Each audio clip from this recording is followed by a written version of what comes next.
കൊല്ലം കരുനാഗപ്പള്ളി സന്തോഷ് കൊലക്കേസ് പ്രതി പങ്കജ് മേനോന് വൻ ഗുണ്ടാ രാഷ്ട്രീയ ബന്ധവും ടി.പി. വധക്കേസ് പ്രതി കൊടിസുനിക്കൊപ്പമുള്ള ചിത്രമാണ് ഇയാളുടെ ഫേസ്ബുക്ക് പ്രൊഫൈൽ.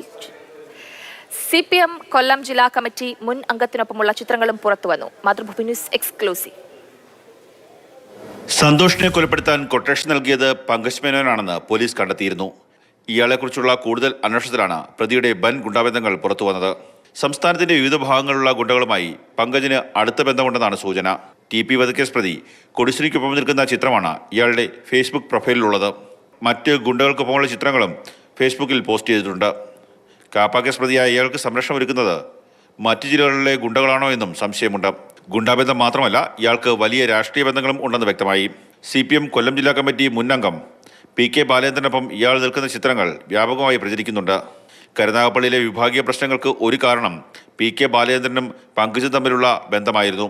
വിമത വിഭാഗം കരുനാഗപ്പള്ളി ഏരിയ കമ്മിറ്റി ഓഫീസിലേക്ക് നടത്തിയ മാർച്ചിൽ പങ്കജിനെതിരെ ഗുരുതര ആരോപണങ്ങൾ ഉന്നയിച്ചിരുന്നു. പങ്കജിന് ഒളിവിൽ പോകാൻ ചില രാഷ്ട്രീയ നേതാക്കൾ സഹായം ചെയ്തുവെന്നും സംശയമുണ്ട്. അതേസമയം ഒളിവിൽ കഴിയുന്ന പ്രധാന പ്രതികൾക്കായി പോലീസ് 5 സംഘങ്ങളായി തിരിഞ്ഞ് അന്വേഷണം തുടരുകയാണ്. സന്തോഷും പങ്കജും ഏറ്റുമുട്ടാൻ സാധ്യതയുണ്ട് എന്ന് നേരത്തെ തന്നെ രഹസ്യാന്വേഷണ വിഭാഗം റിപ്പോർട്ട് നൽകിയിരുന്നു. എന്നാൽ ആ റിപ്പോർട്ടിന്മേൽ കൃത്യമായ നടപടി ഉണ്ടാകാത്തതാണ് കൊലപാതകത്തിന് കാരണമെന്നും വിമർശനം ഉയർന്നിട്ടുണ്ട്. മാതൃഭൂമി ന്യൂസ്, കൊല്ലം.